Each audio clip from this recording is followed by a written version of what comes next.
কবিতায় ফিলিস্তিন কাব্যগ্রন্থ থেকে আমারই লেখা কবিতা পালা এবার পালা। পাঠ করছি আমি, হুসাইন মেরাজ। আমি অসীমের মাঝে সসীম, তবুও ভেঙে দিব সব বন্দিশালা। যুদ্ধের সীমান্ত ভেদ করে মেলবো ডালপালা। পালা এবার অত্যাচারী পালা। অস্ত্রহীন আমি, তাতে কি হয়েছে বল? আমার রয়েছে প্রেম প্রীতি স্নেহ, ন্যায়ের শৃঙ্খল। পালা তোরা পালা, মাতৃভূমি ছিঁড়ে খাবি আর কতকাল। এবার তোদের ধরব টুটিটা, করব নাকাল।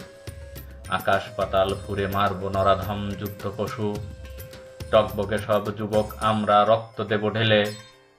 সন্ত্রাসের মূল উপড়ে ফেলব টেনে, সারা বিশ্বের কাফেলা। পালা এবার অত্যাচারী পালা। ধন্যবাদ।